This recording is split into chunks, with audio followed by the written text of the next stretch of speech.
ఆడపిల్లనమ్మా నేను ఆడపిల్లనానే, బాధపడకమ్మా నీవు దిగులు చెందకమ్మా.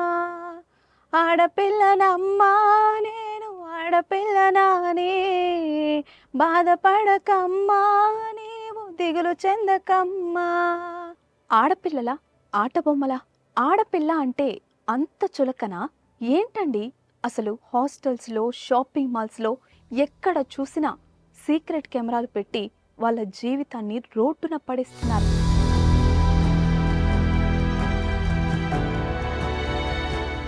అమ్మో, ఈ కాలంలో టెక్నాలజీ ఎంత వేగంగా అభివృద్ధి చెందుతుందో తెలుసు కదా.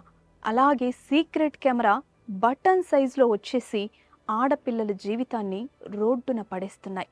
ఆడపిల్ల అంటే అమ్మ, ఆడపిల్ల అంటే ఒక చెల్లి, ఆడపిల్ల అంటే ఒక అక్క, ఆడపిల్ల అంటే మనతో మన ఇంట్లో కలిసి ఉండే వాళ్ళని గుర్తు తెచ్చుకొని మెలగండి అని ఎన్ని నినాదాలు, కొటేషన్లు చెప్పినా ఎవ్వరూ మారట్లేదు.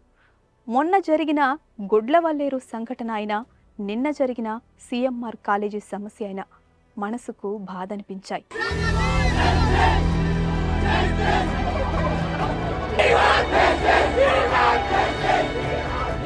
తల్లి తండ్రులు ఆడపిల్లని ఎంతో కష్టపడి వాళ్ళ కాళ్ళపై నిలబడాలి అని చదివిస్తున్నారు. కానీ కాలేజీలోనే సెక్యూరిటీ లేకపోతే ఎక్కడికి వెళ్ళాలి? ఎక్కడికి వెళ్ళి చదువుకోవాలి?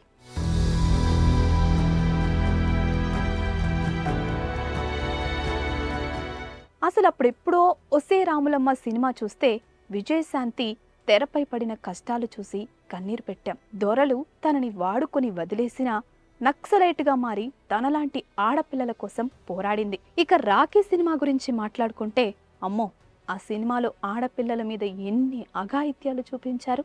ఆడపిల్లగా పుట్టడం వల్ల ఎన్ని బాధలా అనిపిస్తుంది. ఇంకా నెక్స్ట్ పుట్టింటికి రా చెల్లి సినిమా కూడా ఒక చెల్లి పుట్టింట్లో ఉంటే ఎంత గారాభంగా పెరుగుతారో చూసాం.